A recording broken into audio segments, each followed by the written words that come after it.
Order, please. Honourable members, we will recall that on Friday, with unanimous consent of this House, we departed from our normal procedure so that we could deal with and pass a resolution number 264, which was passed with favourable debate and agreement of all parties.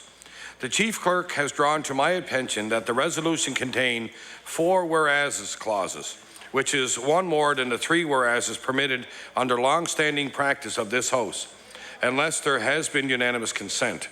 Now, I'm assuming that the 4th whereas was intended to be part of the procedural departures for which unanimous consent was given by the House, but I'm hoping that the government House Leader can just ask for confirmation that from the House, as it is an important procedural detail that should be reflected in the record. I will now recognize the government House Leader.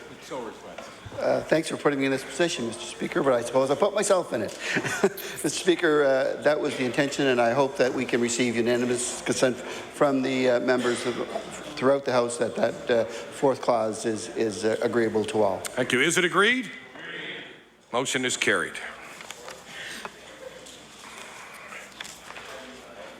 Presenting and reading petitions. The Honourable Member for Bedford Birch Cove. Mr. Speaker, may I have leave to make an introduction? Most certainly do. I believe up in the West Gallery, East Gallery. I'm never very good at directions. We have students from the Canadian Federation of Students, including Maritimes organizer Rebecca Rose. If they would stand and receive the warm welcome of the House. We welcome all our guests to the gallery and hope you enjoyed today's proceedings. The Honourable Member for Bedford Birch Cove. Mr. Speaker, I beg leave to table a petition on behalf of the Canadian Federation of Students, mostly students from Dalhousie and Mount St. Vincent universities. There are 613 signatures, in addition to nearly 4,000 signatures previously tabled this year and last. The operative clause is, we, the undersigned, petition the Legislative Assembly of Nova Scotia to immediately reduce tuition and ancillary fees for all students, provide 50% of every provincial loan as a grant, and increase per-student funding to the national average. And I am affixing my name to the petition for the purpose of tabling. The petition is tabled. The Honourable Member for Cape Breton West. Thank you, Mr. Speaker. Mr. Speaker, I beg leave to table a petition, the operative clause being, we, the guests of the Riverbank restaurant, the children on the school bus, and the workers every day on the road, would like to express our concerns about the dangerous road conditions on the Grand Myra South Road. And Mr. Speaker, there are 336 names on this petition. I have attached my name to this petition. And Mr. Speaker, on a recent visit to Cape Breton, the Minister had an opportunity to travel on that ferry road. The petition is tabled. The Honourable Member for Lunenburg West. Thank you, Mr. Speaker. I beg leave to table a petition signed by 111 of my constituents, the operative clause of which is, we, the undersigned, request that the Smith Road in Midville Branch, Lunenburg County be gravelled and graded. Now, Mr. Speaker, I have affixed my signature to this petition, and thank you. The petition is tabled. Before we go any further, I would like to remind all members that the topic for late debate was chosen earlier, and it is therefore be it resolved the government provide funding and recognize the importance of the Bayplex geothermal project, a pioneering initiative that could serve as a benchmark for geothermal capabilities throughout Nova Scotia. Submitted by the member from Clayton Park.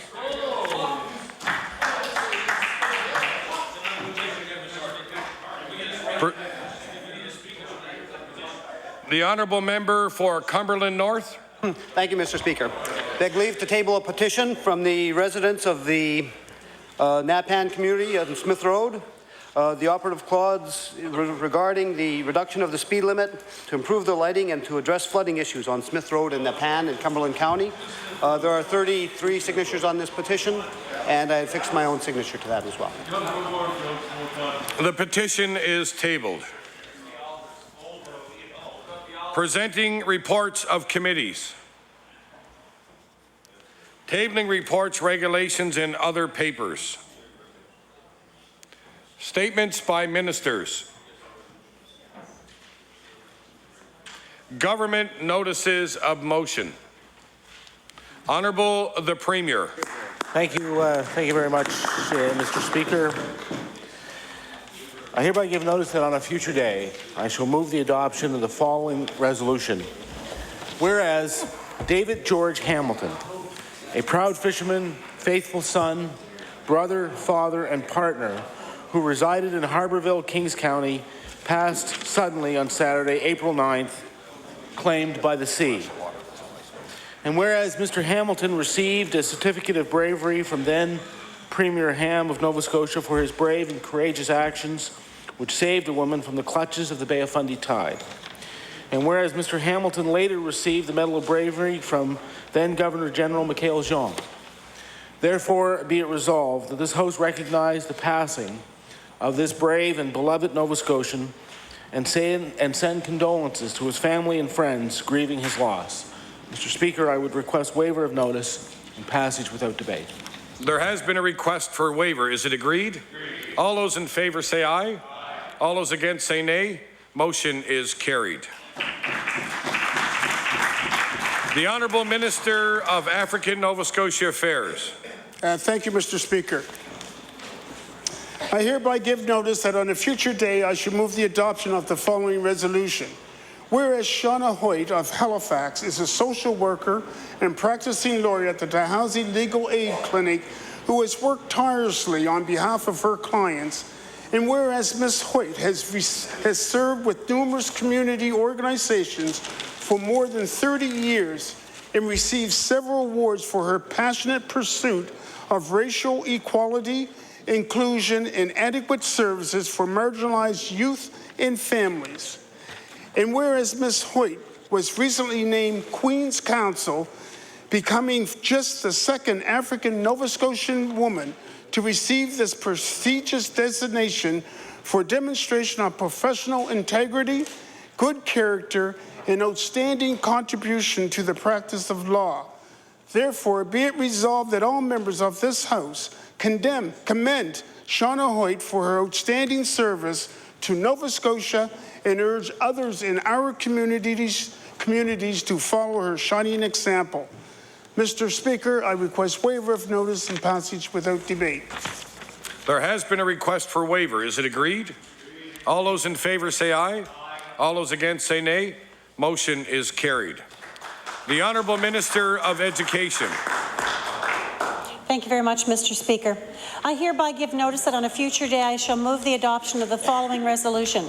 Whereas Education Week is an opportunity for the province and its many education partners to recognize educators from every region of the province for their amazing work educating students. And whereas this year's Education Week theme, Innovative Teaching in the 21st Century, highlights how Nova Scotian teachers are using innovation and modern approaches and technology in the classroom to prepare students for what they will encounter in today's world. And whereas several educators and education partners are receiving Education Week awards for promoting 21st century methods to provide the tools students need to be successful in their studies and beyond graduation. Therefore, be it resolved that the members of the House of Assembly congratulate the winners of this year's Education Week awards for their outstanding contributions to public education in Nova Scotia.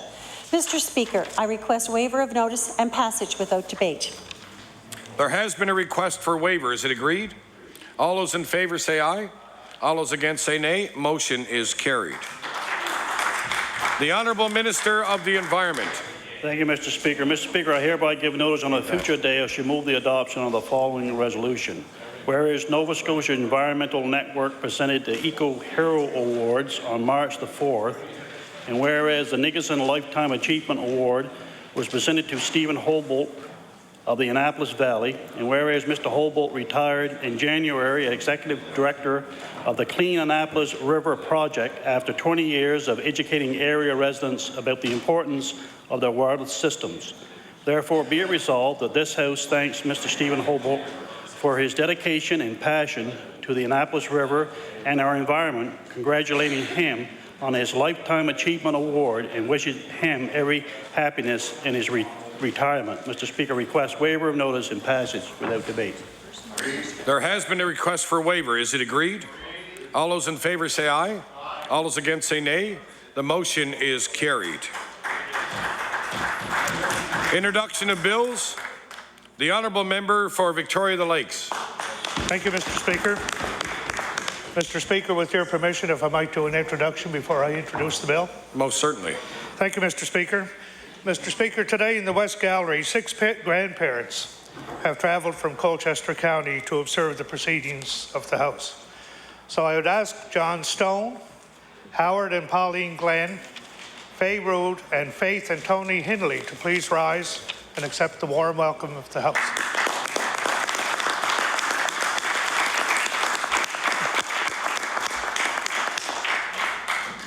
Thank you, Mr. Speaker. Mr. Speaker, I beg leave to introduce a bill entitled An Act to Amend Chapter 160 of the Revised Statutes 1989, the Maintenance and Custody Act.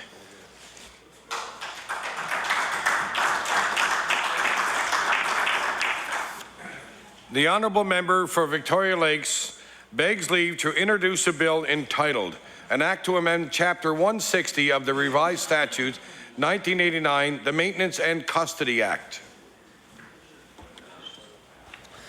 Bill number 18, an act to amend Chapter 160 of the Revised Statutes 1989, the Maintenance and Custody Act.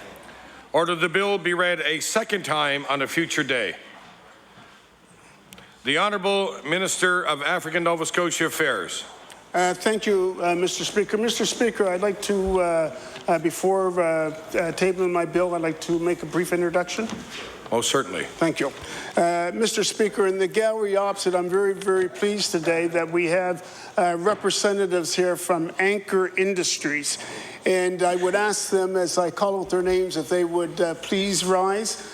Teresa Boyd, Bonnie DeVoe, Mary Pratt, and Executive Director Marilyn Force. I would like for the House to give them a warm welcome. We welcome all guests to the gallery and hope you enjoyed today's proceedings. We now recognize the Honourable Minister of Economic, Rural Development and Tourism. Thank you, Mr. Speaker. Mr. Speaker, I beg leave to introduce a bill entitled An Act to Amend Chapter 30 of the Acts of 2000, the Nova Scotia Business Incorporated Act.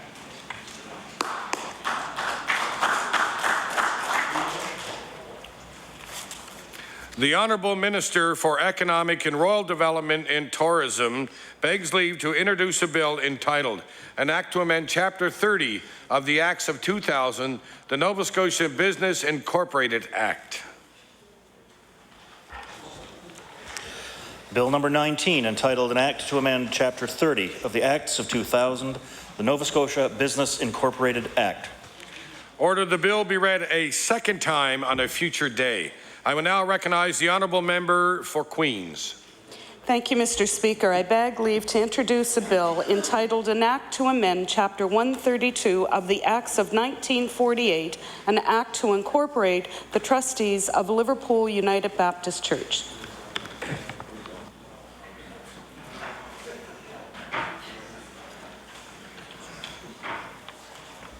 The Honourable Member for Queens begs leave to introduce a bill entitled An Act to Amend Chapter 132 of the Acts of 1948, an act to incorporate the trustees of Liverpool United Baptist Church. Bill number 20, entitled An Act to Amend Chapter 132 of the Acts of 1948, an act to incorporate the trustees of the Liverpool United Baptist Church. Order the bill be read a second time on a future day. The Honourable Minister of Communities, Culture and Heritage. Thank you, Mr. Speaker. I'd like to introduce a bill entitled An Act to Amend Chapter 24 of the Acts of 1998, the Public Archives Act.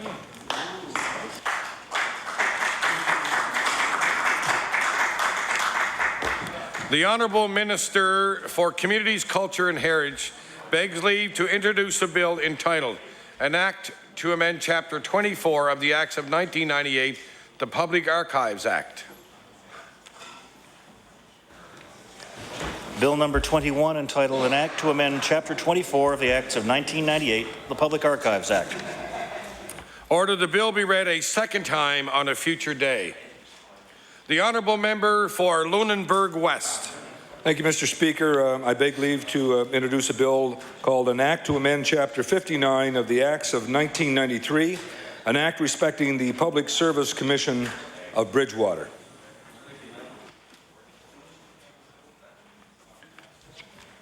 The honourable member for Lunenburg West begs leave to introduce a bill entitled An Act to Amend Chapter 59 of the Acts of 1993, an act respecting the Public Service Commission of Bridgewater. Bill number 22, an act to amend Chapter 59 of the Acts of 1993, an act respecting the Public Service Commission of Bridgewater. Order the bill be read a second time on a future date. Notices of motion. The honourable member for Hants West. Thank you, Mr. Speaker. Mr. Speaker, I hereby give notice that on a future day, I shall move the adoption of the following resolution. Whereas all parties in this legislature stood united Friday to support a fair, open, transparent, and merit-based process to determine the award of Canada's shipbuilding contracts as part of the National Shipbuilding Procurement Strategy, and to show unanimous support for Irving Shipbuilding's Halifax Shipyard as the most qualified candidate.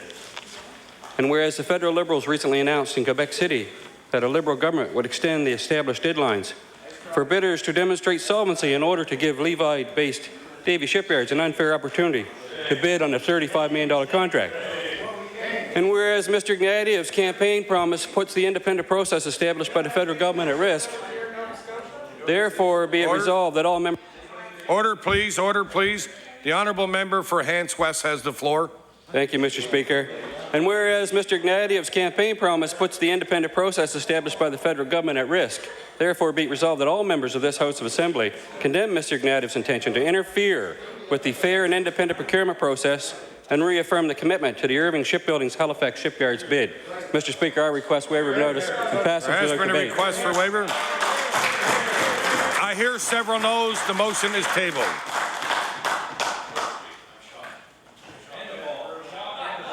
The honourable member for Bedford Birch Cove. Mr. Speaker, I hereby give notice that on a future day I shall move the adoption of the following resolution.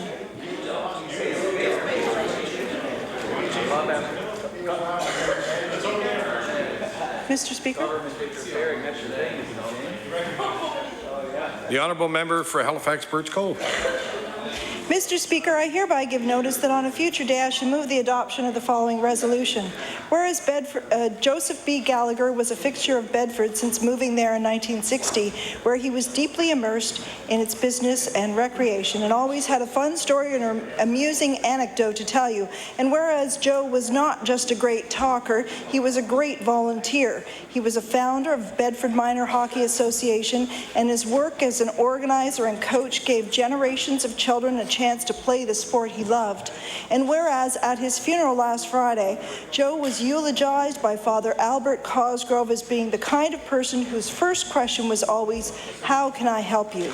Therefore, be it resolved, the members of this House of Assembly recognize the special person that Joe Gallagher was and send our condolences to his friends and family, wife Connie, children Captain Joe, Margie, and Jerry, and his many grandchildren. He will be missed.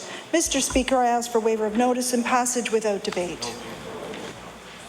There has been a request for waiver. Is it agreed? All those in favour say aye. All those against say no. Nay. The motion is carried. The Honourable Minister of Community Services. Mr. Speaker, I hereby give notice that on a future day I shall move the adoption of the following resolution.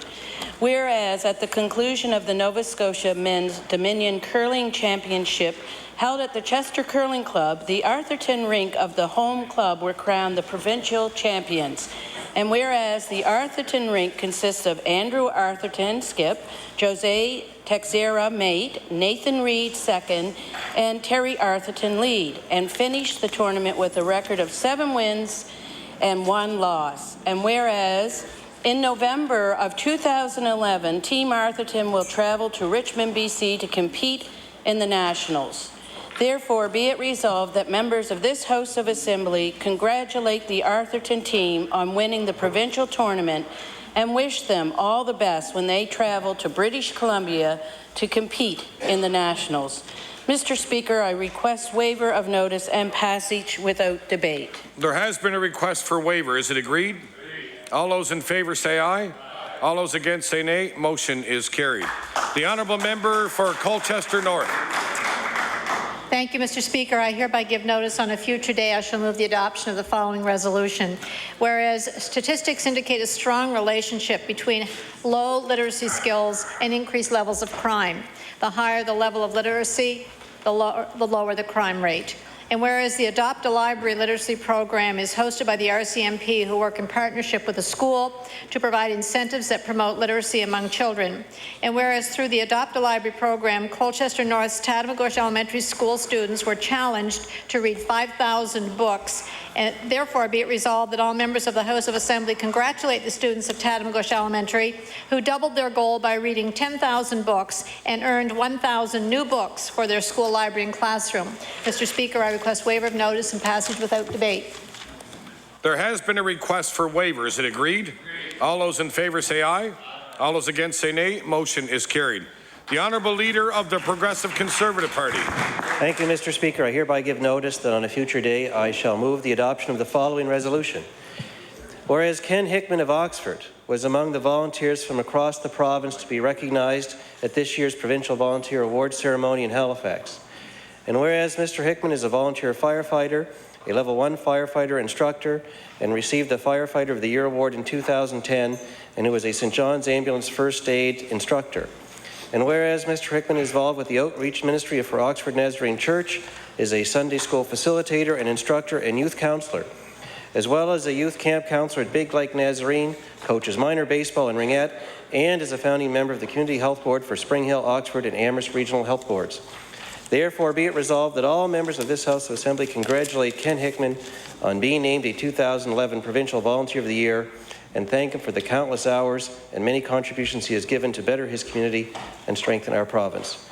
Mr. Speaker, I request waiver of notice and passage without debate. There has been a request for waiver. Is it agreed? All those in favour say aye. All those against say nay. Motion is carried. The Honourable Member for Queens. Thank you, Mr. Speaker. I hereby give notice that on a future day I shall move the adoption of the following resolution. Whereas Arlen Turner of Pleasant River has been a very important part of the Pleasant River Hall Society, the Masonic Hall, and the Boy Scouts of Canada as a volunteer. And whereas volunteers are the heart and soul of our communities, and Arlen has been selected to represent Queens County at the Provincial Volunteer Ceremony this year. And whereas Arlen Turner continues to be involved with all aspects of his community on a volunteer basis, and it is a wonderful thing to recognize all of his efforts. Therefore, be it resolved that the House of Assembly recognize and congratulate Arlen Turner of Pleasant River, Queens County, on having been recognized by his community for all of his volunteer efforts. Mr. Speaker, I request waiver of notice and passage without debate. There has been a request for waiver. Is it agreed? All those in favour say aye. All those against say nay. A motion is carried. The Honourable Member for Preston. Thank you, Mr. Speaker. Mr. Speaker, I hereby give notice on a future day I shall move the adoption of the following resolution. Whereas Ivan Jakeman and his wife Colette were both born in Belgium. They decided to immigrate to Canada and did so in 1956, arriving at Pier 21 in Halifax on their way to Trois-Rivières, Quebec, for employment as a stonemason. Ivan and Colette had one child and one child on the way at the time. Whereas Ivan was an expert and experienced stonemason, and his employer won a contract to build Mount St. Vincent University and St. Therese Church in Halifax. Thus, Ivan was transferred to Halifax. 6 months later, his wife Colette joined him in Halifax, and they decided to stay. They moved into the community of Lake Echo in 1959, and is where they live here today. Whereas 2 of their 4 beloved children have died. However, they have been blessed with 1 grandchild and 1 great-grandchild who also live in Nova Scotia. Ivan is now semi-retired, but still takes on some challenging, high-quality stonework. Therefore be resolved that the members of this House of Assembly recognize the significant contribution that Ivan has made to the Nova Scotia's architecture, building some of the finest stonework structures in Nova Scotia. Join me in wishing Mr. and Mrs. Jakeman a very happy and wonderful retirement. And Mr. Speaker, I'd ask for waiver. There has been a request for waiver. Is it agreed? All those in favour say aye. All those against say nay. Motion is carried.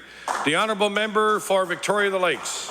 Thank you, Mr. Speaker. Mr. Speaker, I hereby give notice that on a future day I shall move the adoption of the following resolution. Whereas Rob MacDonald was named the Municipality of Victoria County's Volunteer of the Year for 2011 and was in Halifax April 4th to be recognized at a provincial gathering of Volunteers of the Year from across Nova Scotia. And whereas Rob's contributions to the North Highlands Community Organisation through a variety of roles ranging from board chair of the North Highlands Community Museum and Cultural Centre in Cape North to playing an integral role in the resurrection of John Cabot Day celebrations at Cabot Landing Provincial Park are a clear indication of Rob's devotion and commitment to his community. And whereas last year Rob played a leading role in guiding, along with the staff, the North Highlands Community Museum through its highly successful 2010 evaluation by the Nova Scotia Community Museum Assistance Program, in which the museum achieved top grade. Therefore be it resolved that all members of this House of Assembly congratulate Rob MacDonald for his outstanding volunteer work, because without people such as Rob, a lot of things would not get done in communities across Nova Scotia. Mr. Speaker, I request waiver of notice and passage without debate. There has been a request for waiver. Is it agreed? All those in favour say aye. All those against say nay. Motion is carried. The honourable member for Lunenburg West. Thank you, Mr. Speaker. I hereby give notice on a future day I shall move the adoption of the following resolution. Whereas last week our government announced our commitment to work with several dedicated community partners to bring a 211 service to Nova Scotians, and whereas the purpose of this service is to make life better for Nova Scotia families by giving them one number to call to access information on community support services, and whereas today's editorial in a provincial publication commends the Dexter government for making the right call on bringing 211 to Nova Scotia, therefore it be resolved that all members of this House thank the community partners involved for their dedication and perseverance in helping to bring the 211 system to Nova Scotia. Mr. Speaker, I request waiver of notice, passage without debate. There has been a request for waiver. Is it agreed? All those in favour say aye. All those against say nay. Motion is carried. The honourable member for Dartmouth East. Thank you, Mr. Speaker. Mr. Speaker, I hereby give notice on a future day I shall move the adoption of the following resolution.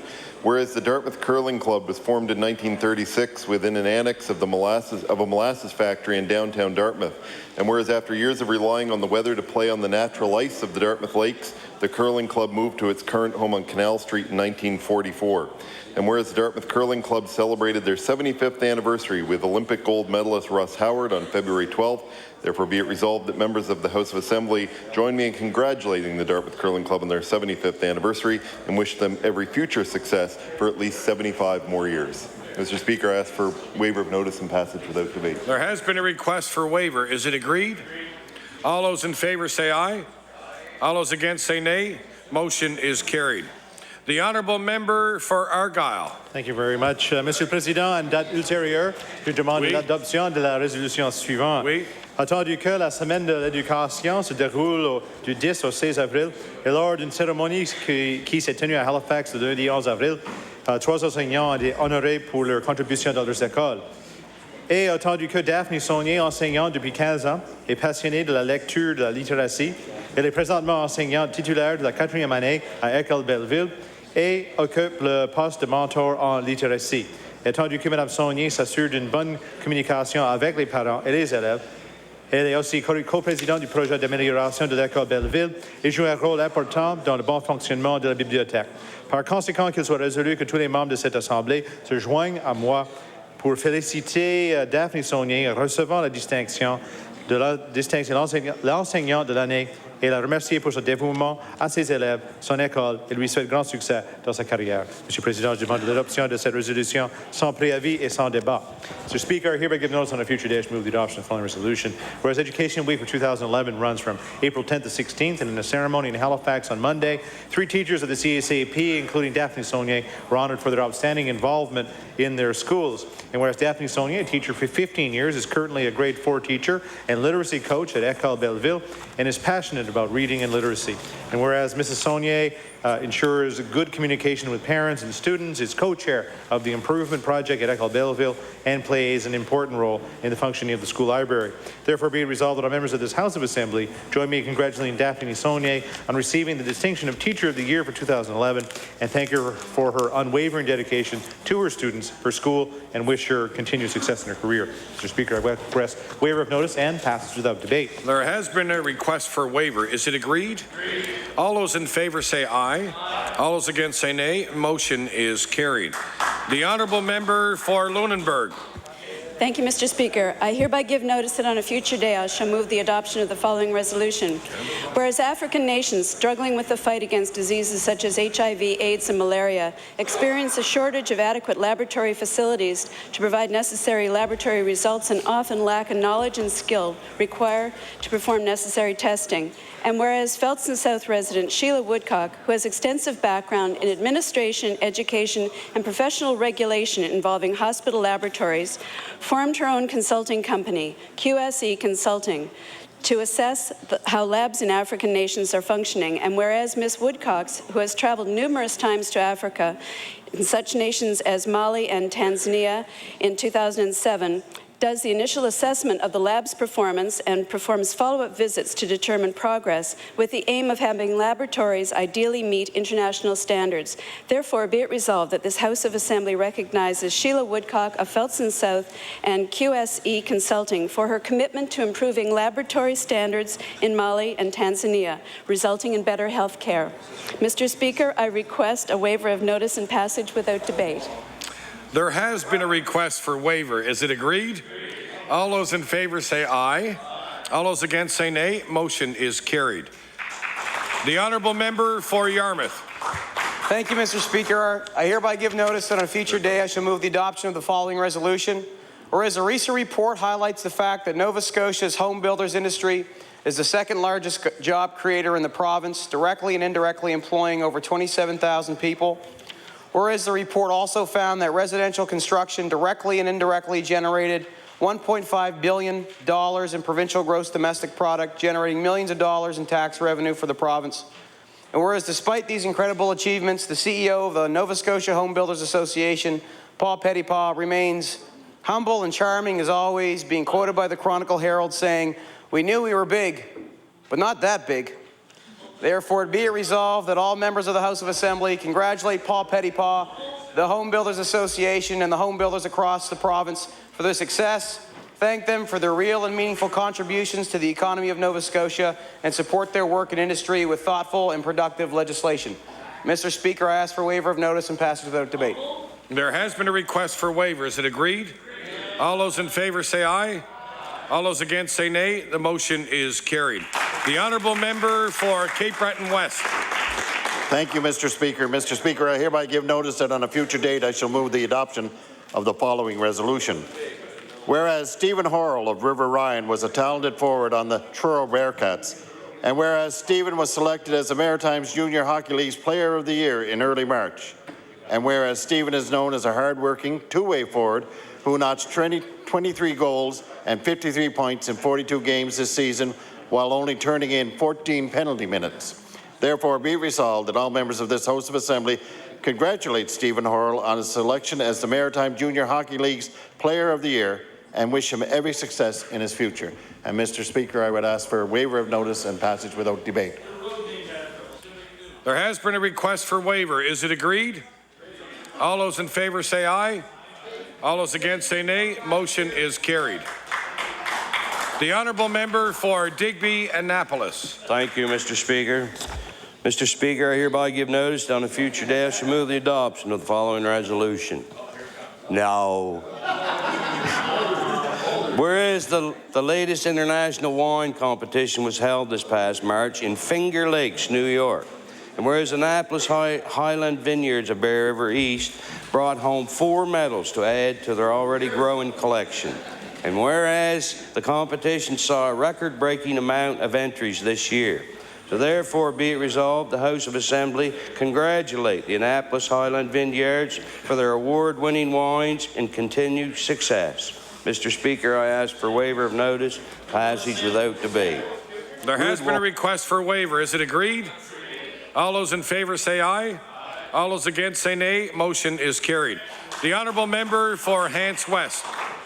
Mr. Speaker, I hereby give notice that on a future day I will move the adoption of the following resolution. Whereas students and staff at the Falmouth Elementary School got together in mid-February to present local bus driver Donna Britton with a School Bus Driver of the Year award, and whereas Donna is a unique and special bus driver who is always in a cheerful mood and who makes the drive to and from school memorable for children with the singing of songs, especially on birthdays, cards at Christmas, chocolates at Easter, and yes, even candy at Halloween. And whereas Donna is such a special person that she is always ready with a hug for any student who might need one. Therefore be it resolved that all members of this House of Assembly congratulate Donna Britton on being named the School Bus Driver of the Year award and thank parent Natalie Bachman for nominating Donna for this special recognition. Mr. Speaker, I seek waiver of notice and passage without debate. There has been a request for waiver. Is it agreed? All those in favour say aye. All those against say nay. Motion is carried. The honourable member for Halifax Clayton Park. Mr. Speaker, I hereby give notice that on a future day I shall move the adoption of the following resolution.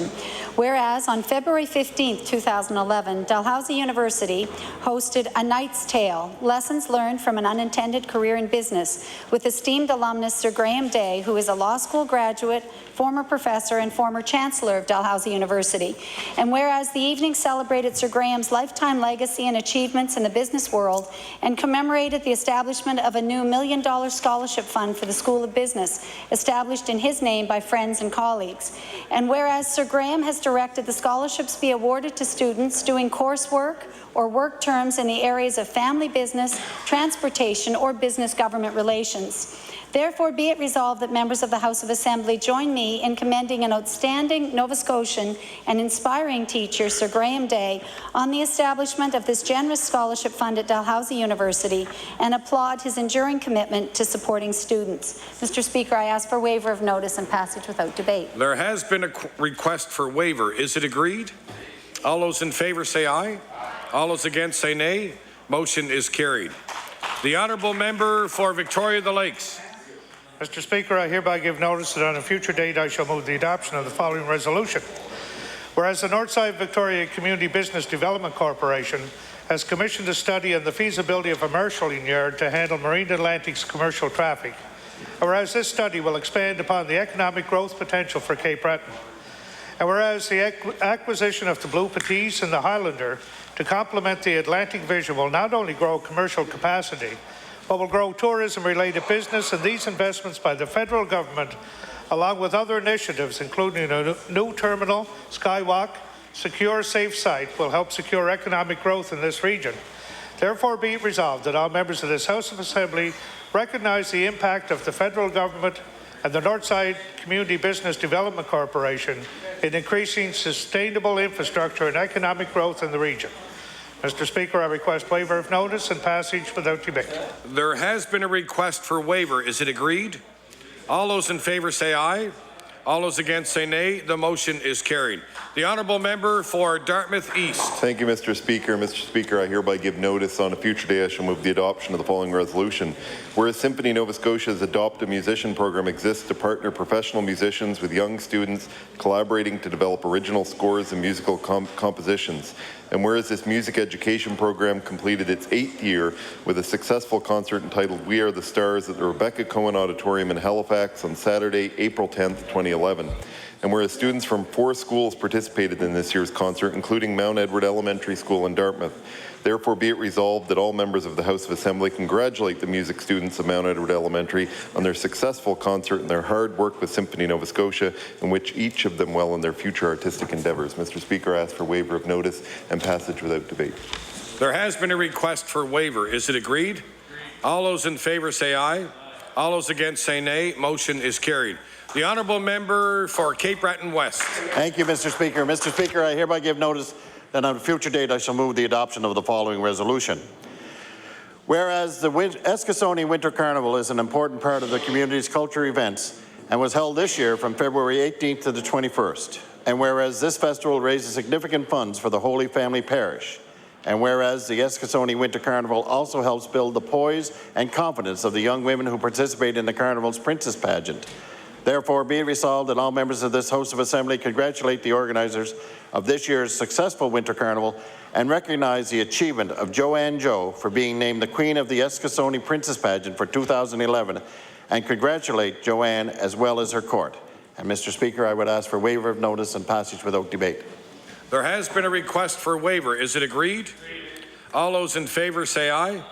All those against say nay. Motion is carried. The honourable member for Bedford Birch Cove. Mr. Speaker, I hereby give notice that on a future day I shall move the adoption of the following resolution.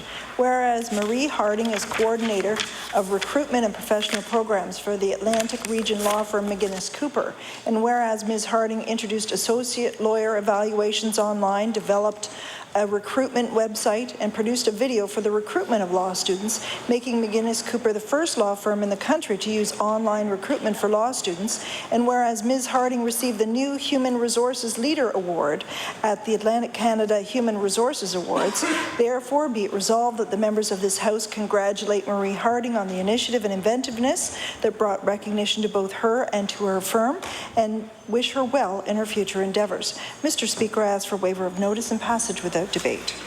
There has been a request for waiver. Is it agreed? All those in favour say aye. All those against say nay. The motion is carried. The honourable member for Colchester North. Thank you, Mr. Speaker. I hereby give notice on a future day I shall move the adoption of the following resolution. Whereas the Nova Scotia Agricultural College has gained international fame for the excellent academic standards it maintains, and whereas students must be enrolled in 4 or more courses per semester, must be in the top 10% of their program of study, and must have an average of 80% or higher to be included on the President's list, and whereas Nova Scotia can be proud of the academic excellence of these students and look to them as skilled, creative, well-prepared future leaders. Therefore, be it resolved that all members of this House of Assembly congratulate Amanda Keane, Tatham Gush, Colchester North, for the prestigious honour of being named to the President's list at the Nova Scotia Agricultural College. Mr. Speaker, I request waiver of notice, passage without debate. There has been a request for waiver. Is it agreed? All those in favour say aye. All those against say nay. Motion is carried. The honourable member for Yarmouth. Thank you, Mr. Speaker. I hereby give notice that on a future day I shall move the adoption of the following resolution. Whereas for many years the Tabitha Centre, an outreach program supported by St. Ambrose Parish, has assisted countless individuals and families in Yarmouth and area, and whereas under the current direction of Greg Malazon, the Tabitha Centre continues to help ease and relieve the financial burdens facing so many in our community on a daily basis, and whereas the Tabitha Centre continues to embody its belief that if you have a house in which to live, clothes to wear, and food for every meal, you are rich compared to many people in the world. If we have these things and we have more than enough, we need to share with those who are less fortunate. Be willing to share. You will feel good, and others will benefit. Therefore, be it resolved that the members of this House of Assembly recognize Greg Malazon and the Tabitha Centre for many years of compassion and assistance, and for truly making a positive difference and providing hope in the lives of so many in our community. Mr. Speaker, I ask for waiver of notice and passage without debate. There has been a request for waiver. Is it agreed? All those in favour say aye. All those against say nay. Motion is carried.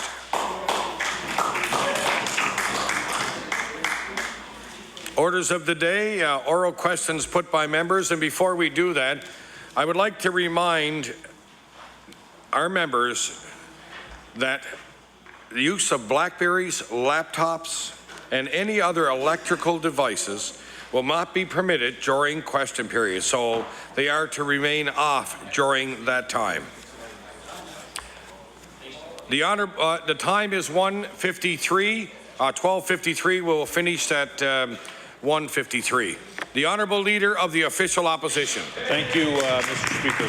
Mr. Speaker, my question is for the Premier. Yesterday, Capital Health issued yet again another code census. Later in the evening, the same district provided a solution. a solution that will address not only the much celebrated flatline budget received from government, but also the frequency of code census calls. The district solution: move patients out of the transitional care unit. They claim this will have no impact on patient care. So my question for the Premier: can the Premier explain how moving patients out of a transitional care unit when they have nowhere else to go fails to have zero impact on patient care? Honourable the Premier. Well, Mr. Speaker, what I know is that the QE2 and the Capital District Health and all of the facilities in Capital Health have the utmost respect for the individuals for whom they are providing service. Mr. Speaker, I don't believe that any of them that would make a decision that they felt would in any way impact on the patient's care. The Honourable Leader of the Official Opposition on your first supplementary. Mr. Speaker, long care was important to this government when they were in opposition. Now they are content to remain silent and letting the districts deal with the problem. As of yesterday, Mr. Speaker, 71 patients at Capital Health were occupying hospital beds, waiting for long-term care, Mr. Speaker. These are real people with families, Mr. Speaker, waiting to hear something from government on what will happen with them. My question to the Premier: what plans does your government have for these 71 patients the district indicates they no longer have the budget resources to provide care for? Honourable the Premier. Okay. Mr. Speaker, I don't know if the Leader of the Opposition has been following this, but we have been opening new long-term care beds right across this province, hundreds of them, Mr. Speaker. And in fact, Mr. Speaker, we have already closed one transitional unit by taking those people and putting them in long-term care facilities. You can expect that that will continue. The Honourable Leader of the Official Opposition on your final supplementary. Thank you, Mr. Speaker. I've been following the opening of these long-term care facilities. Mr. Speaker, I was following it when the previous government initiated the solution of building long-term care facilities across this province. What we're asking from this government, instead of standing here and cutting the ribbon on a commitment made by the previous government, what is your solution facing the many Nova Scotia families who have loved ones in the long-term care, waiting for a long-term care bed, who are sitting in transitional care units across this province? This is not only a challenge here in the Capital District, Mr. Speaker, it is a challenge all across Nova Scotia. What we're looking for from the Premier, instead of cutting ribbons on previous commitments, what is your government going to do to make sure Nova Scotia families have a long-term care bed? Honourable the Premier. Thank you, Mr. Speaker. We are supplying more beds for long-term care. We are moving people out of transitional units into those beds, Mr. Speaker. We're not just cutting ribbons, Mr. Speaker. More important than announcements made by the former government is the fact that we are actually budgeting to support those long-term care beds. We are supporting the people who are in those beds, Mr. Speaker, and it was the single largest increase in the healthcare budget was in long-term care this year. The Honourable Member for Hants West.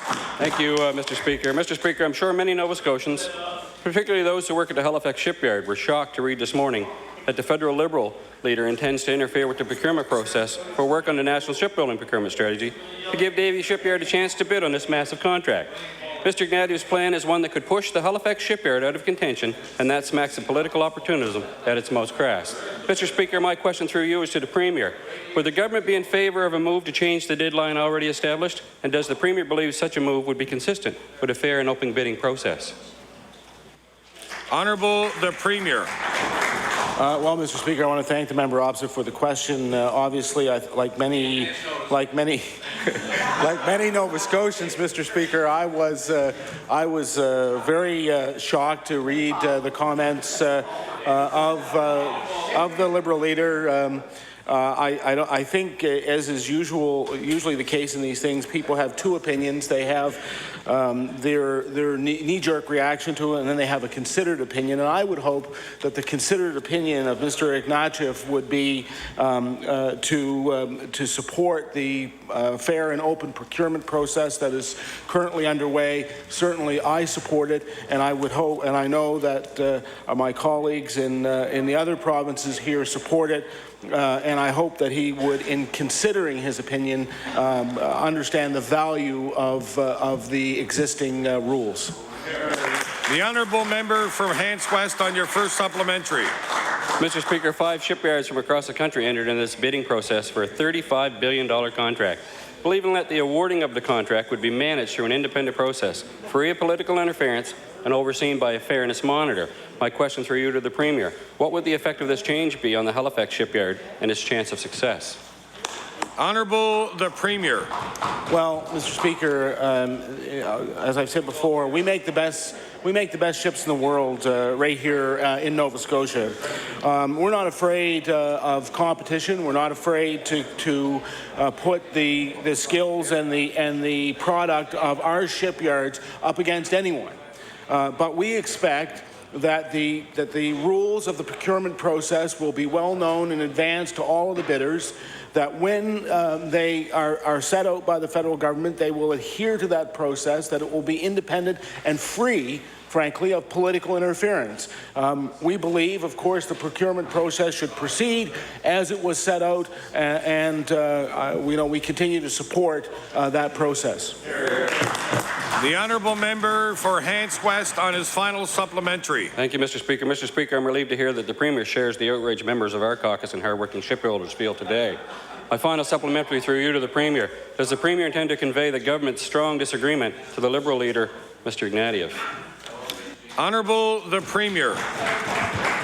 Yes, Mr. Speaker, we certainly are, and I have asked my staff to, on my instruction, to draft a letter to the leader of the Federal Liberal Party expressing our disappointment in his comments, and ask him to understand that on this, but also on comments that he has made with the Lower Churchill and the idea that it should be wheeled through Quebec, that neither of these things are acceptable to the people of Nova Scotia, and furthermore, that if this were to come true, if this was to be in fact the position of the federal government, it runs the risk of stunting the growth of Atlantic Canada for a generation. The honourable member for Halifax Clayton Park. Thank you, Mr. Speaker. Mr. Speaker,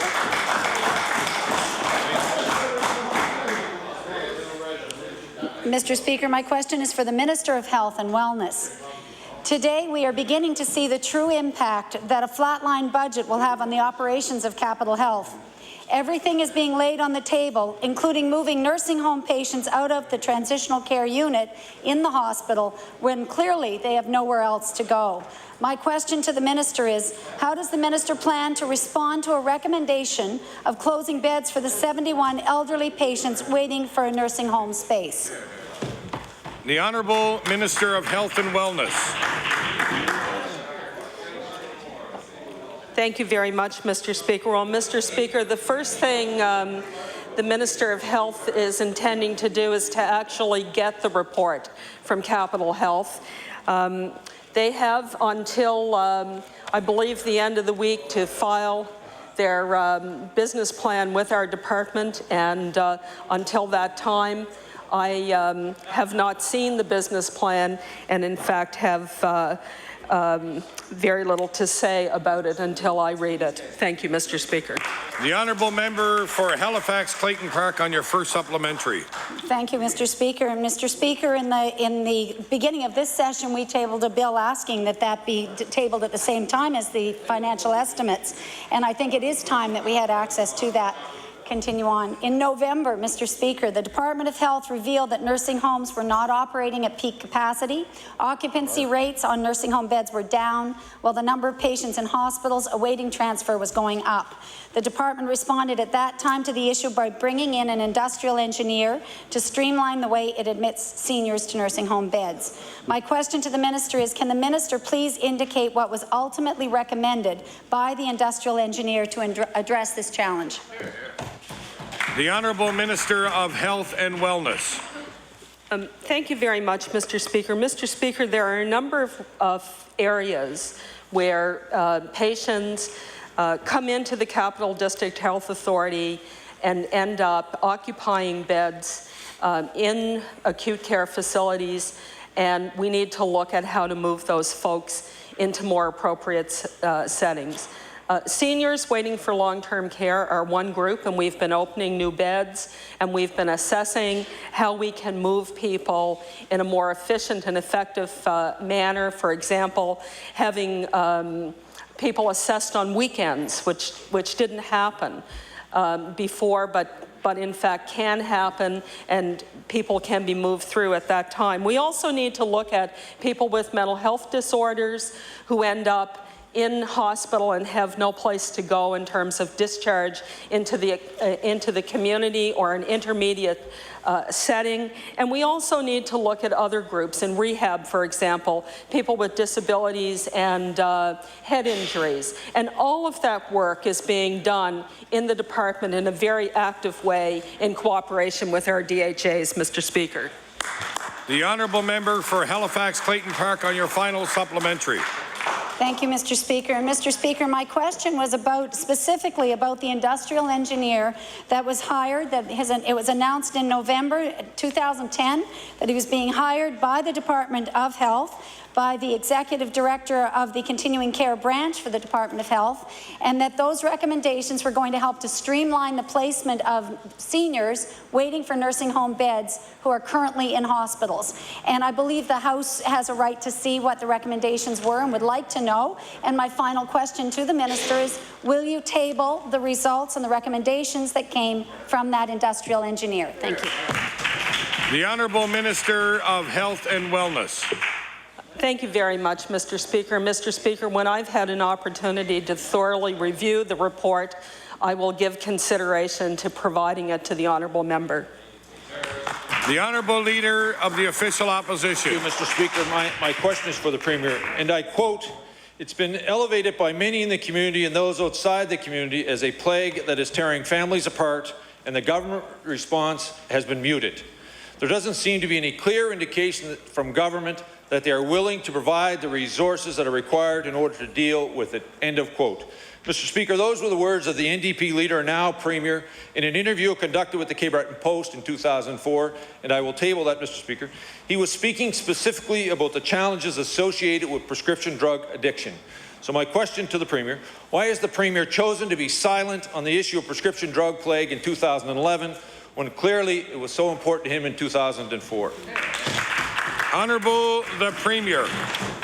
Well, far from it, Mr. Speaker, and you know, through our department, we are dealing with addiction services. We're putting in place the resources that are required to deal with this issue. It is, you know, something that we unfortunately have seen. You know, some communities have a very, very difficult time with, but we are working hard with our partners in the district health authorities and through the department to address it. The Honourable Leader of the Official Opposition on your first supplementary. Mr. Speaker, prescription drug addiction continues to plague the Annapolis Valley and many communities across this province. Mr. Speaker, these addictions are tearing families apart, and they're resulting in needless deaths. So my question, and follow up to the Premier's response to the previous question, could he tell this House and all members of this House a specific issue that they have done to deal with the challenge facing these Nova Scotians? Honourable the Premier. Thank you, Mr. Speaker. Of course, the person best able to answer that is the Minister of Health and Wellness. I'll ask her to respond to the Leader of the Opposition. The Honourable Minister of Health and Wellness. Thank you very much, and it's a very important question, one we're very concerned about, Mr. Speaker. A specific example of things that we have done, we've struck a working group. We did that some time ago to look at the whole issue of opiate abuse. We're working with the College of Physicians and Surgeons to improve the clinical guidelines that physicians use in prescribing. We have in place a drug monitoring program. We're looking at why these drugs are getting into the hands of people in the first place. And we continue to work with law enforcement groups as well, because they're often on the front lines and they understand and see before anyone else. And additionally, we've been working with the coroner, who unfortunately is often called to the scene when there's been a tragic situation as a result of drug abuse. The Honourable Leader of the Official Opposition on your final supplementary. Speaker, this issue was important enough for the Premier to talk about in 2004. Now we are almost 2 years into his mandate as Premier, and what we heard from the Minister of Health is that we've created more strategies, more task force to talk about the issue. Mr. Speaker, Nova Scotia families are suffering. Nova Scotia families are losing their loved ones because of this issue. But I want to speak directly to the Premier. How much longer do Nova Scotians have to wait for you to take action on this important issue? The Honourable the Premier. Order, please. Order, please. Excuse me. Order, please. Order. The member is using the word "your" again. You know, that is out of order. I explained last week that we're going to follow proper parliamentary procedure in this House. Questions are to be asked using the third person. Okay? I had a procedural note distributed last week to all House leaders for each caucus explaining why this is to be followed. So I asked the member, you know, to rephrase that question and any other questions that he may ask later. The Honourable Leader of the Official Opposition. Thank you, Mr. Speaker, and I apologize to the House, and I appreciate receiving that note from you. So my question to the Premier, how much longer will Nova Scotians have to wait for the government of Nova Scotia to respond to these needs? The Honourable the Premier. Mr. Speaker, he heard you, he got the note, he read it, he just didn't understand it, Mr. Speaker. Mr. Speaker, the answer is quite straightforward. Nova Scotian families are not waiting for this government to act. This government is acting. And, Mr. Speaker, it's our intention to continue not just to talk about this, but to, in fact, implement the strategic directions that will help these families address the issues with prescription drug abuse. Thank you. The Honourable Leader of the Progressive Conservative Party. Thank you, Mr. Speaker. My question is to the Minister of Transportation and Infrastructure Renewal. Mr. Speaker, over the last few months, there's been a lot of debate about the government acquiring its own road paving and chip sealing ability. In presentations to a variety of sources, of public sources, including opposition caucuses, the Minister's Department referred to their success in line painting as an example of what they would like to do for paving and chip sealing more generally. As it turns out, Mr. Speaker, it's not as simple as that. That in fact, over the past 2 years, the government line paving crew has gone out of its way to undercut legitimate small business, private sector operators in the line paving business. I will give, as a specific example, the contract with Parks Canada for Cape Breton Highlands National Park. My question, therefore, to the Minister is this. Why is his department seeking to replace legitimate private operators such as those that provide that service to Parks Canada? The Honourable Minister of Transportation and Infrastructure Renewal. Thank you, Mr. Speaker, and I thank the member opposite for the question, although I'd appreciate the fact using the term undercutting would be, in my view, not a proper way to describe competitive bidding. It would seem to me this is an issue that at this stage, Mr. Speaker, I'm not fully aware of. The specifics, of course, of that very important part of the trail and, of course, the national park and its involvement. As part of the ongoing inventory, my department regularly looks at the fact of what line painting is going to take place at what time. But at this stage, I am not aware of any undercutting that has taken place. I do know that there is a private company that is in the line painting business, as is there also, and has been for a number of years, a line painting crew from the Department of Transportation. But with those particular points that the leader of the Progressive Conservative Party has brought forward, I'll have to look at them and investigate fuller and get back to him at a later time. The Honourable Leader of the Progressive Conservative Party on your first supplementary. Thank you, Mr. Speaker, and I encourage the Minister to look into it, and I appreciate that he's going to take the time to do that. Let me just fill him in very briefly. In this particular case, in fact, there was no competitive bid. This is an arrangement between Parks Canada and his department. Unfortunately, the result of that arrangement was that a legitimate small business in Nova Scotia has been cut out of that work.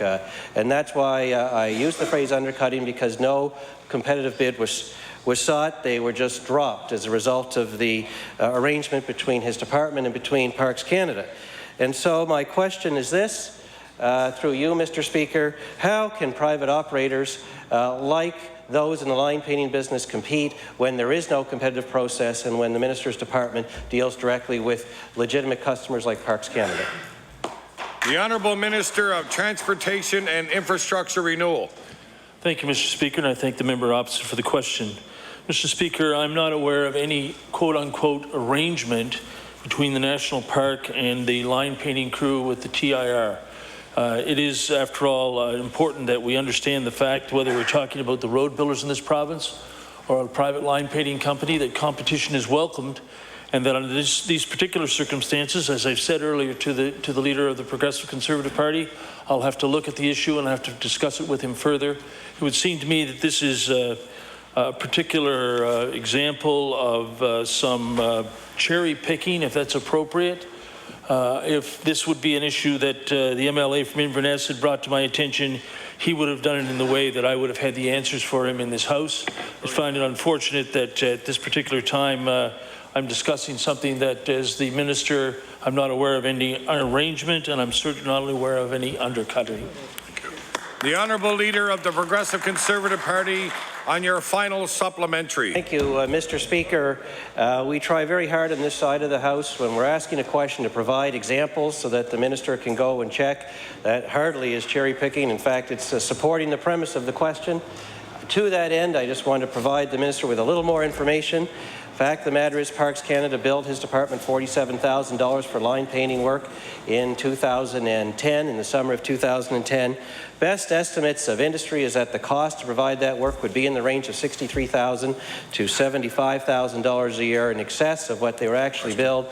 That is why there is a concern, Mr. Speaker, about undercutting private business. And so, to bring it back to the issue of road paving, I'm wondering what assurance the Minister can give to our private road paving contractors and chip sealers that the same thing won't happen to them. Thank you, Mr. Speaker. The Honourable Minister of Transportation and Infrastructure Renewal. Thank you, Mr. Speaker, and thank you to the member opposite. The question is in the matter of line painting. I'd like to continue with that thought. You know, I hear some numbers that have been expressed. It's important that I realize that some of the specifics with last year's budget and the $47,000 that was awarded to the line painting crew from the Department of Transportation. It's an important feature. I was not aware of the $63,000 to $75,000. All good information, all important things as the Minister of Transportation I like to know more about, and I assure the member opposite I will find more about the situation. Thank you. The Honourable Member for Kings West. Thank you. Thank you, Mr. Speaker. Mr. Speaker, my question is for the Minister of Health and Wellness. 15 months ago, Kentville's Chief of Police sent a letter to the Ministers of Health and Wellness, Justice and Community Services. The letter was born of frustration at watching young people in his community lose their lives as a result of prescription drug addiction. He speaks of the unspoken pandemic sweeping Nova Scotia and the need for everyone, especially government, to be responsible, show the compassion and courage required to hold everyone accountable when it comes to creating the change necessary to save communities. And I'll table that letter for the House. It's one that perhaps all MLAs should read. My question to the Minister: can the Minister, before the end of question period today, please table her response to the letter signed by Chief of Police Mark Mander, dated January 15, 2009? The Honourable Minister of Health and Wellness. Thank you very much, Mr. Speaker. Mr. Speaker, I do remember receiving that letter very well. I remember having a discussion with my deputy about it, and I remember making a request that a response from our department be constructed, and a working group was established in response to the Chief of Police's letter to me. Thank you, Mr. Speaker. The Honourable Member from Kings West on your first supplementary. Mr. Speaker, 12 young adults have died in the Valley since 2010. Street-level access to prescription drugs is a huge problem, not just in my community, but in others as well. Chief Mander expressed concerns that the prescription drug monitoring program is a reactive system, helping some but not proactive. System responds and addresses complaints only when reported. It's incapable of flagging problem prescribers from the outset. Tragic results of reactive monitoring systems, Mr. Speaker: more deaths. My question to the Minister: Given the minister was made aware of the prescription drug monitoring system problem a year and a half ago, can the minister report to the House what she has done to address it? The Honourable Minister of Health and Wellness. Thank you very much, Mr. Speaker. Mr. Speaker, as I indicated earlier, there are a number of things that we're doing. We did struck the working group, and the working group did have representation from mental health, from the coroner's office, from the physician, from the colleges of physicians and pharmacists. We do have the prescription monitoring program. I met with the college myself personally about the prescription monitoring program and how that program is actually working and what are the things that we might do to improve upon the program. We're also working with the College of Physicians and Surgeons in terms of developing and implementing better clinical practice guidelines for physicians who prescribe in the province these very powerful drugs.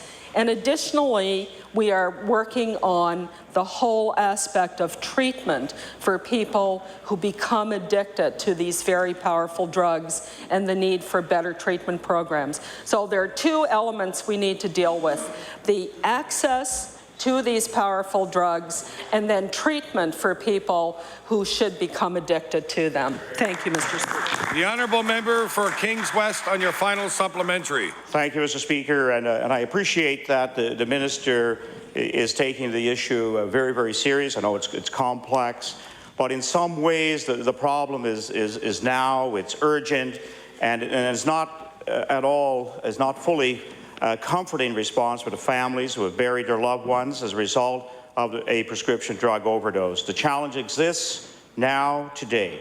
Mr. Speaker, we have seen this government take action on the issue of cyberbullying, but when it comes to prescription drugs, not so much. My question to the minister: why has the minister not dealt with this in a more urgent fashion to bring her colleagues together to address an issue that is literally breaking the hearts of families from one end of the province to the other? The Honourable Minister of Health and Wellness.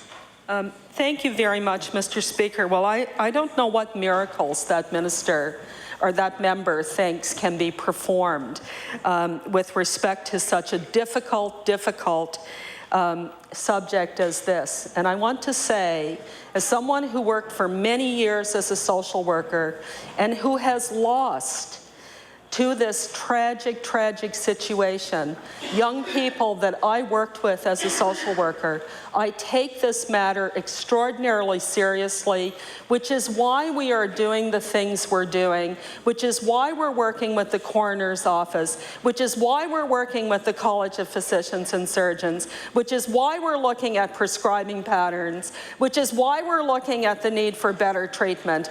And Mr. Speaker, I take great exception to that member standing there and saying that this Minister of Health does not treat this matter seriously.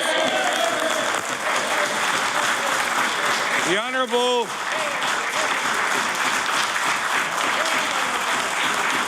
Honourable Member for Kings West.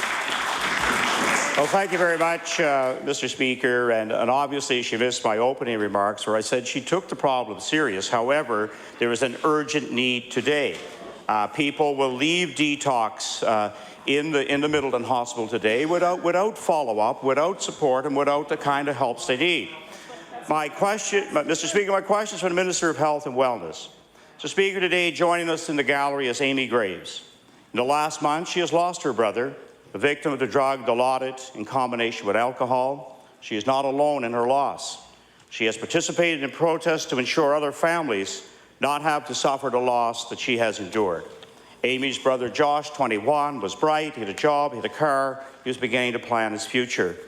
Amy is not about criticizing the system. She simply wants help for others when it comes to excess prescription drugs on the street. My question to the minister: what are you going to do in the short term to help families like Amy's and others crying out for help? The Honourable Minister of Health and Wellness. Thank you very much. And first of all, I'd like to extend my condolences to the lady that the member referred to. Mr. Speaker, prescription drugs are way too easy to find. And that is one of the things that we are taking action on. We need to ensure that prescription drugs, particularly the powerful opiates, are much more difficult to access.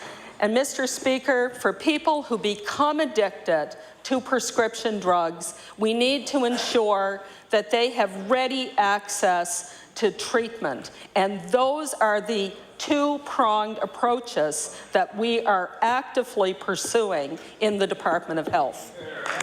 The honourable member for Kings West on your first supplementary. Thank you, Mr. Speaker. Amy Graves simply wants to make a difference for families struggling with the same challenges. Since Christmas, in addition to Amy's brother Josh, 2 other deaths have hit me personally. One young man I taught, while the other I served as his vice principal. One had medical detoxification 7 times, but was never able to access a regulated methadone program. The western part of the Annapolis Valley is in desperate need of a provincially run methadone clinic. Families were screaming for help months, weeks, and even hours before the deaths of these 2 young men who were my students. My question to the minister: Amy and many families want timely access for treatment and a methadone clinic before the medical examiner has to handle yet another statistic. Will the minister assist in this urgent need? The Honourable Minister of Health and Wellness.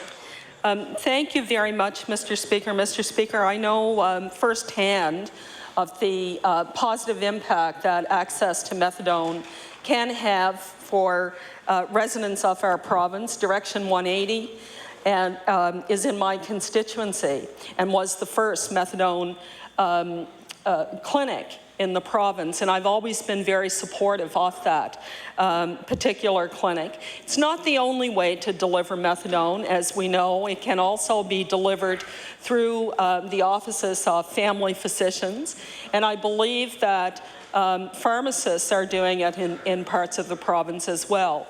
And we are very much involved in looking at what the needs of the Annapolis Valley area are and how to deliver a very strong program for people who do have opiate addictions in that particular area. Thank you, Mr. Speaker. The honourable member for Kings West on your final supplementary.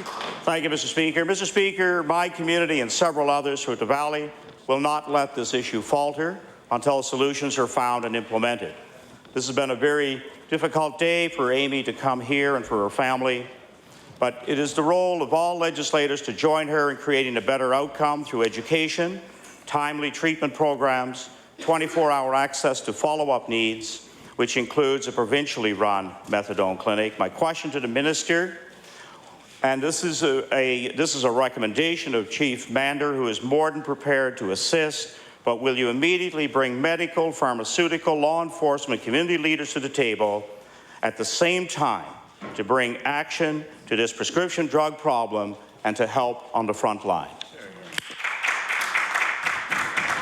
The Honourable Minister of Health and Wellness. Thank you very much, Mr. Speaker. Mr. Speaker, the answer to that question, of course, is yes, but we already are actively working in this area, Mr. Speaker, and we will continue to do so, and we recognize very much. And I would like to take an opportunity to thank the families and the individuals from the Annapolis Valley who have been organizing some public events for the attention that they're bringing to a very important issue. Their work will not go unnoticed, Mr. Speaker. The honourable member for Cape Breton West. Thank you, Mr. Speaker. And Mr. Speaker, my question through you will be to the Minister of Health and Wellness. Mr. Speaker, last fall, the NDP government in Manitoba committed $500,000 to fund clinical trials into the liberation therapy for MS as a part of a national effort. It said recently that it is tired of waiting for a broad, coordinated Canadian research effort to begin, so it announced $5 million for clinical trials. Unfortunately, the Nova Scotia government has made a priority to spend up to $5 million a year for 5 years to introduce an optional Play Late My Play card system on VLTs with no proof that it will deter problem gamblers. Yet still no commitment for liberation therapy. No commitment for the thousands of Nova Scotians who suffer with MS. No commitment to improve their quality of life. Manitoba is taking a lead on liberation therapy and would have liked all provinces to participate in trials, but in the absence of that, Premier Sullinger said, this is a strong plan B. My question to the minister is this. Since there is no national effort to fund trials into the liberation therapy, what is this government's plan B? The Honourable Minister of Health and Wellness. Thank you very much. Well, first of all, there actually is a national effort. And it was agreed to by all ministers of health, including the Minister of Health from Saskatchewan, from Manitoba, and myself, when we met in Newfoundland a year ago, the fall past. And Mr. Speaker, what that initiative is about is 7 research projects throughout North America, 4 of them in Canada, which will be monitored very closely by a national scientific expert panel. And the results of this research, which we health ministers asked that it be accelerated, results as quickly as possible, that will form the basis of clinical trials going forward. And we've said as a province, we certainly will participate in clinical trials when the scientific panel recommends that clinical trials proceed. The Honourable Member for Cape Breton West on your first supplementary. Thank you, Mr. Speaker. Mr. Speaker, Manitoba is going to work jointly with Saskatchewan to avoid duplication of research into the liberation therapy, and they hope that other provinces will join them. My question to the minister is this. Have you had any discussions with the governments of Manitoba or Saskatchewan to see how Nova Scotia could benefit from working together with them on research into liberation therapy for MS patients? Order, please. Order, please. Again, we're using the word you. You know, I'm not going to read the same speech over again, but I'd remind all members, please, that, you know, please ask the questions using the third person when asking questions. So I will now let the Honourable Minister of Health and Wellness answer the question. All right. Thank you very much, Mr. Speaker. Mr. Speaker, through you to the honourable member, I'd like to say that the Premier was just in Manitoba last weekend and spoke with the Premier of Manitoba. I've had an opportunity to speak with the Health Minister from Manitoba. And Mr. Speaker, Nova Scotia is currently the chair of the Federal, Provincial, Territorial Health Ministers table. And I have an opportunity every time we consult across the country to get an update. And I assure the honourable member, Mr. Speaker, that MS liberation therapy is on the agenda of every conversation and every meeting we attend. We attach great importance to this subject, Mr. Speaker. The honourable member for Cape Breton West on your final supplementary. Thank you, Mr. Speaker, and thank you for providing that guidance of my questioning earlier. Mr. Speaker, the Manitoba branch of the MS Society of Canada applauded Premier Sullinger's announcement, saying that they were pleased that MS has been recognized as a top priority healthcare issue by the NDP government of that province. My question through you to the Minister of Health and Wellness is why is this government following the lead of its Manitoba NDP cousins on paving, but when it comes to liberation therapy trials and given the high prevalence of MS in Nova Scotia, when will this NDP government make MS a top priority healthcare issue and begin funding trials into liberation therapy to improve the quality of life for thousands of Nova Scotians who suffer with MS? The Honourable Minister of Health and Wellness. Thank you very much, Mr. Speaker. Mr. Speaker, People who suffer from MS in Nova Scotia are, in fact, a very important priority for this government. This government funds the MS clinic here.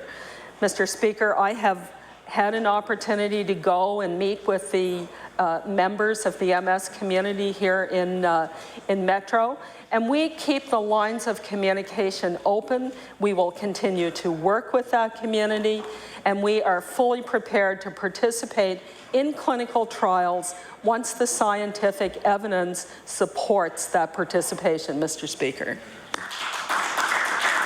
The honourable member for Yarmouth. Thank you, Mr. Speaker. Mr. Speaker, last week in question period, when asked about the finances around the decision to cut investment in the Yarmouth to New England ferry, the Minister of Economic and Rural Development and Tourism said, and I quote, "We were the only game in town. I wrote to the U.S. government, to the federal government. To the best of my knowledge, there was only one game in town, and that was the provincial government." I'm just wondering, Mr. Speaker, if the minister can answer this question. Was the decision to cut the ferry for 2010 based on the fact that the financial burden was falling solely on the province's shoulders? And I'll table those comments. Thank you. The Honourable Minister of Economic and Rural Development and Tourism. Thank you, Mr. Speaker. And Mr. Speaker, through you to the member opposite, the decision to cut the ferry, and again, this is a reiteration that the Bay Ferries wanted us to continue with the subsidy of the ferry service. We made a decision, we meaning Cabinet, made a decision based on the business case that was in front of us, Mr. Speaker. Mr. Speaker, without a doubt, yes, were we in contact and did we contact other jurisdictions that we thought might be interested? Absolutely, Mr. Speaker. Mr. Speaker, when, again, I've said time and time again, it was a tough decision. It was based on a business case. The honourable member for Yarmouth on your first supplementary. Mr. Speaker, I asked if the decision to cut the ferry was based on the financial burden falling solely on the province. When I brought up a offer that was put forward by the municipalities last week, the minister said, "I would also say that this funding coming from municipalities, I don't know where that's at because I've never heard of it."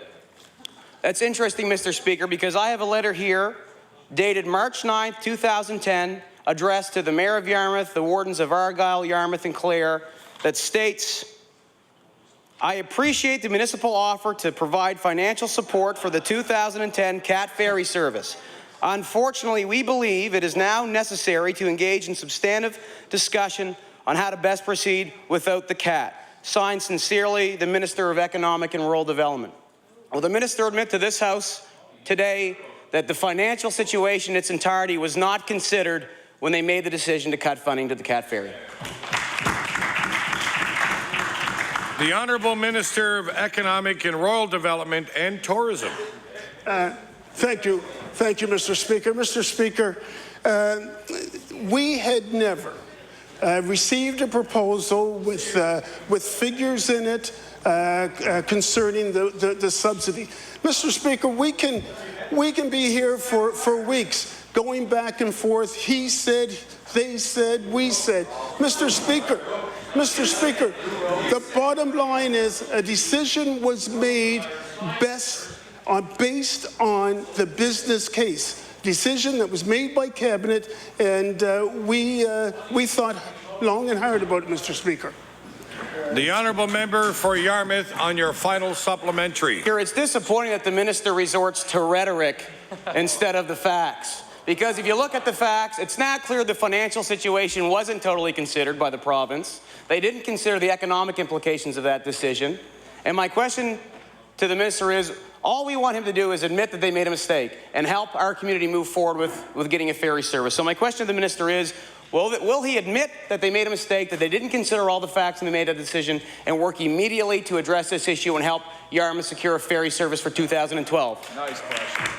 The Honourable Minister of Economic and Rural Development and Tourism. Thank you, Mr. Speaker. Mr. Speaker, all the facts were considered. And Mr. Speaker, we've proven in the last 21 months that we are willing to work with Southwest Nova to improve Southwest Nova Scotia, the business, tourism in that jurisdiction, Mr. Speaker. Mr. Speaker, we will stand on our record when it comes to investment in Southwest Nova Scotia. Mr. Speaker, Southwest Nova Scotia has to be a destination point. And look, I was criticized the other. I was criticized, Mr. Speaker, for saying let's concentrate on the positives. Mr. Speaker, Southwest Nova Scotia has a lot to offer. Let's put that out there. The honourable member for Dartmouth East. Thank you, Mr. Speaker. It has come to my attention that in an annual filing with the U.S. Securities and Exchange Commission, Triangle Petroleum has noted that Nova Scotia demands an exceptionally low royalty rate for gas production compared to other provinces and, in fact, other U.S. states, and, in fact, offers other incentives on top of that.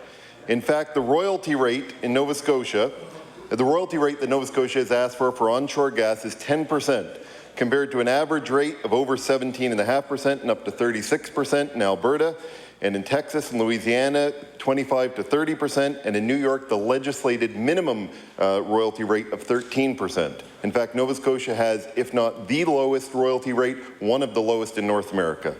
Even worse, Mr. Speaker, in Nova Scotia, the royalty rate, unlike other jurisdictions, is calculated after processing and production costs instead of on gross royalties, on gross production. So, Mr. Speaker, would the Minister of Energy please explain to Nova Scotians why he believes residents of Nova Scotia deserve to benefit less from their resources than the citizens of other provinces?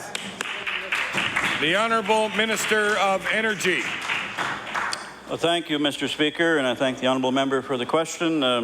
You know, our royalty rates have been in effect for some time, probably for years, for decades now, and but we are undertaking a review within the department to look at our rates, you know, for minerals, for petroleum resources, for aggregates, for everything. So that review is underway, and but certainly at the moment, you might say we're very competitive. The honourable member for Dartmouth East on your first supplementary. Well, Mr. Speaker, see, 10% royalty. Mr. Speaker, a 10% royalty rate is not competitive, it's theft. Mr. Speaker, the minister recently stated in the House, and I quote, "The oil and gas industry is an important part of our energy future." But he forgot to mention that his government, the NDP government, believes that not only should the gas industry walk away with our resources at a lower price than anywhere else, but that they deserve a 2-year royalty holiday when the wells start. The same SEC report, and I'll table that report, states that for oil and gas production, no royalty shall be due for the first 2 years of production.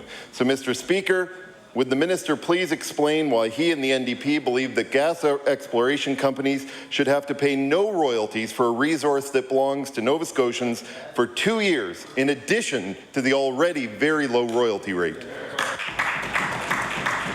The Honourable Minister of Energy.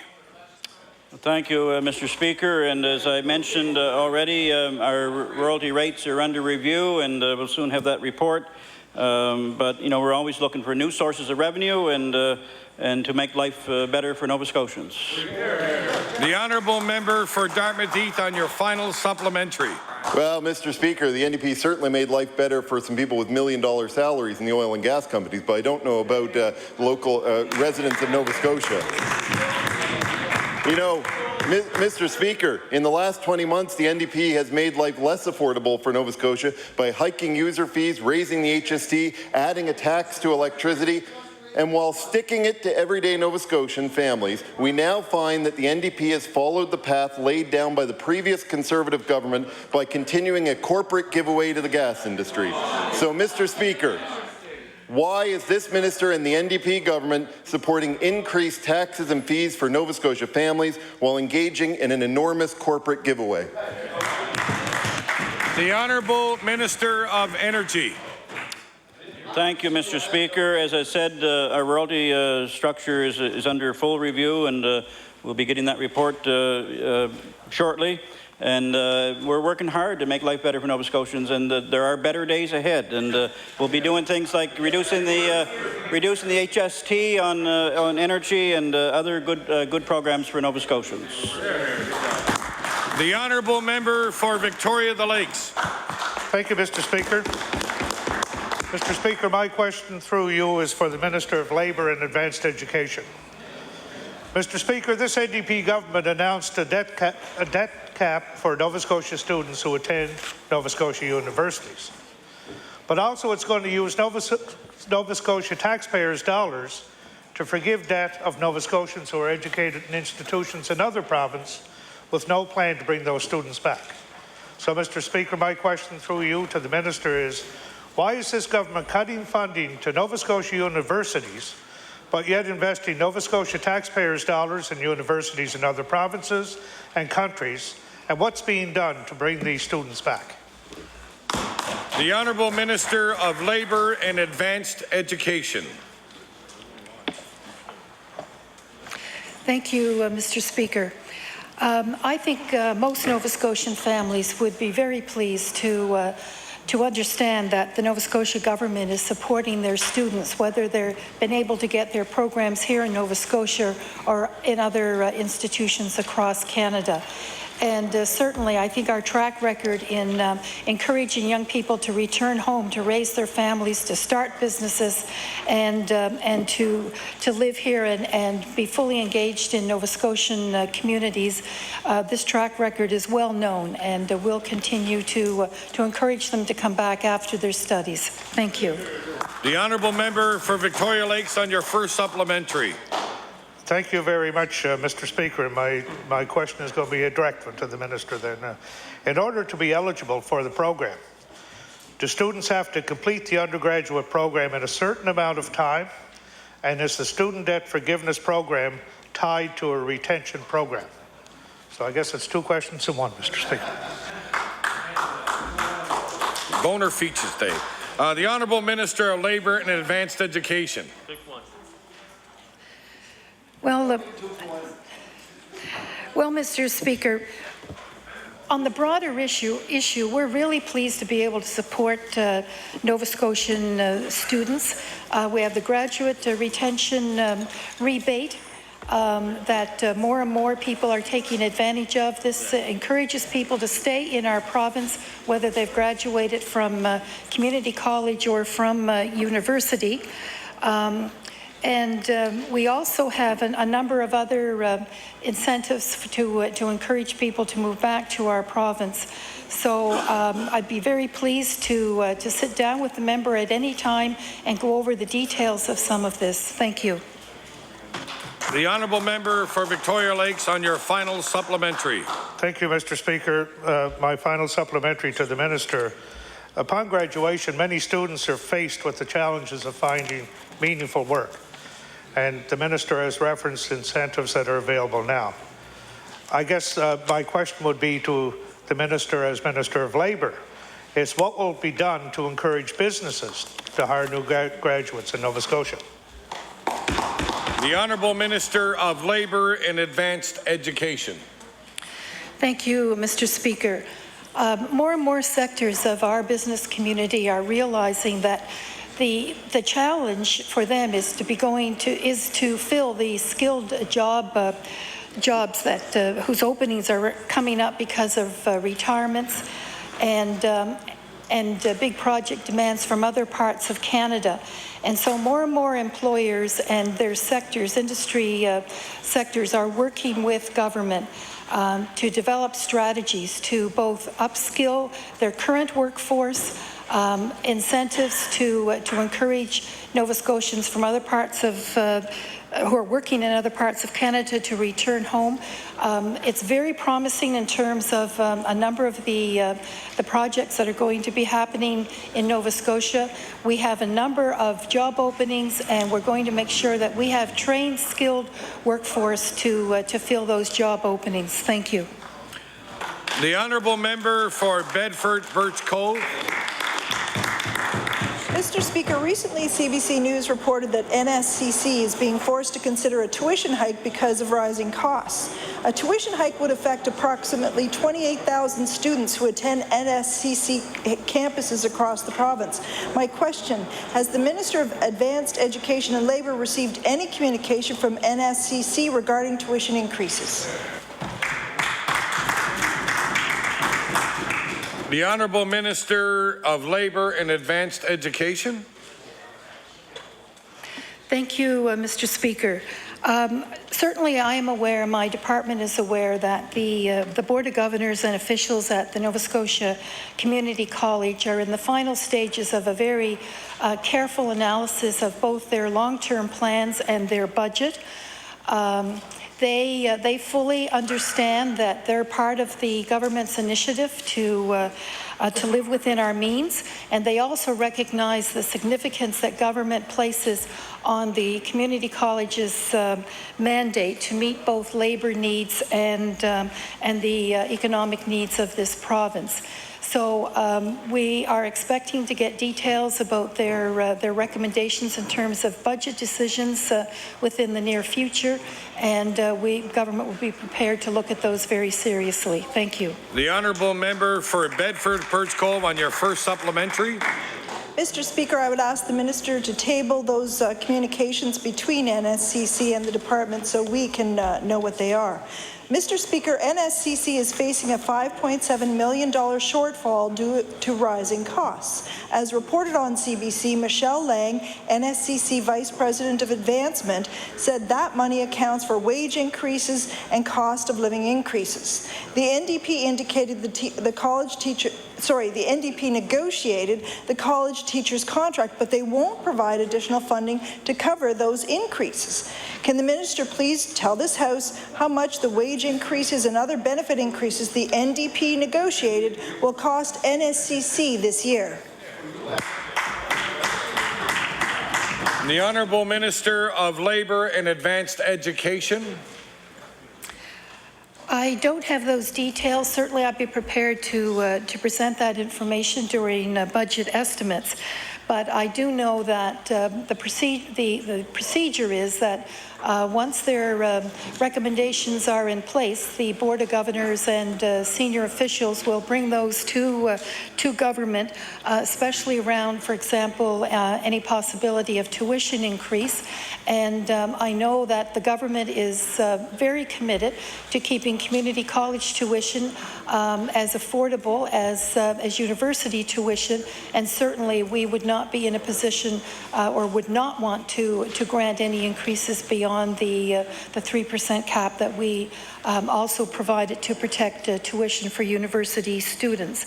But those discussions are underway. I do not have any official correspondence at this time, but certainly would be prepared to share what details I have by the time budget estimates are held. Thank you. The Honourable Member for Bedford Birch Cove on your final supplementary.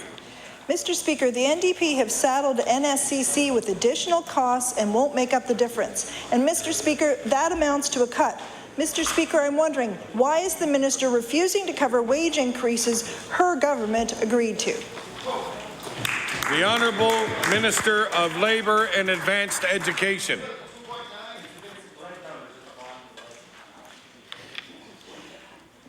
I could only repeat what I said in an earlier answer, that the community college officials and Board of Governors certainly recognize that their role in terms of training the future workforce of Nova Scotia is an important one. It's one that the government takes very, very seriously, but they recognize too that they are part of the initiative to live within our means, and we all want to be responsible to the taxpayers of this province. Thank you. The Honourable Member for Dartmouth East. Thank you, Mr. Speaker. Mr. Speaker, my question is for the Minister of the Environment. Mr. Speaker, the other day, our finance critic asked for detailed input costs regard to environmental assessments, and the only quote from the Finance Minister was, "Every notice has been filed." Well, Mr. Speaker, that did not answer the question. Mr. Speaker, will the Minister of the Environment commit today to the House to table the exact cost and every cost that went up to deliver an environmental assessment which resulted in the fee increase? The Honourable Member, Minister of the Environment. Thank you very much, Mr. Speaker. Order, please. The time allotted for oral question periods by member has ended. I will now recognize the Honourable Government House Leader. Thank you, Mr. Speaker. Mr. Speaker, with the unanimous consent of the House, I would like to move our business to resolution number 4, estimates on supply. Is it agreed? I will now recognize the Honourable Leader of the Progressive Conservative Party. Thank you, Mr. Speaker. I'm very pleased to rise to speak to this resolution on behalf of the Progressive Conservative Caucus. I know the time allotment, Mr. Speaker. I don't intend to use it all so we can get into the estimates here in this chamber, but there are a few remarks I would like to add to the debate on the resolution. Following on the comments made by the critic for the Liberal Party, and actually trying to put this resolution and the estimates themselves into a greater context, Mr. Speaker, because the fact of the matter is that the government has, in a number of public places, been accused of manipulation and so on when it comes to the budgets. I would just like to do a quick review that puts this particular resolution in the context of the last couple of years. It is a fact that is known to all Nova Scotians that the NDP were elected on a number of promises, one of which was to balance the budget in their first year, another of which was to not raise taxes and so on. I won't dwell on that. That has been well documented. Fact of the matter is that quickly after the election, the government had a desire to escape from under those commitments, if I can word it that politely, Mr. Speaker. They did the old trick of claiming that the cupboard was bare. But the fact of the matter is, Mr. Speaker, that this is where the first manipulation starts, because they faced an inconvenient truth, inconvenient for the new government, and that is that far from inheriting a mess, they had in fact inherited a string of 8 consecutive balanced budgets. I know that there will be debate forever about this. I only rely on the word and the opinion of the Auditor General of Nova Scotia in making this point, that he himself signs off on the financial statements of the province. He certainly reviews the revenue assumptions and the estimates, but he also actually audits the entire set of public accounts and has concluded 8 years in a row up until that time that he had surpluses or balanced budgets for that entire period in office. The government obviously wanted to get out from under that inconvenient truth, Mr. Speaker, and so they commissioned Deloitte to do an independent assessment. One of the things that the government asked Deloitte was, is the budget truly balanced? And in fact, the Deloitte's report, which I have here, Mr. Speaker, answered that question very clearly on page 7, where it says, and I quote from the report, that I'm happy to table it. This is the library's copy, so it'll return from whence it came. But it says the forecast surplus in the 2008-2009 fiscal year is in accordance with the Public Sector Accounting Board standards, generally accepted accounting principles for that year. That is an inconvenient truth for the government. It's happy news for Nova Scotians, but it's an inconvenient truth for the government. I will point out, Mr. Speaker, that budget was prepared by the same officials in the same department using the same processes as those that serve today's Minister of Finance. And so there we have it, the inconvenient truth exposed. And so that not working, Mr. Speaker, the government decided to ask Deloitte to do some more work. But they handcuffed them with some assumptions that appeared to be bizarre at the time. Those assumptions included, and they're in the report, that revenue of the province would be flat for the foreseeable future. In fact, they specifically said that the revenues of the province would be rolled back to the 2007-2008 fiscal year. Secondly, that expenses would continue to grow at a compounded rate of 5% a year ad infinitum. Mr. Speaker, the NDP themselves claim that that is an unsustainable rate of growth. I will return to their own track record since taking office on cost containment in a moment, but fact of the matter is that that rate of growth was assumed to continue forever into the future. That our economy, our GDP, would experience 0% real growth throughout the period in question, and that our offshore revenues would decline. Mr. Speaker, of course, handcuffing Deloitte with those assumptions would, if you give it enough time, produce a significant deficit, and that is the number that the government now puts out as the number they wanted to slay, the $1.4 billion. But I think it is worth reminding the House and reminding all Nova Scotians that, in fact, no such deficit existed. It is a work of fiction forced upon Deloitte by the handcuffing that the NDP did in their early days in office.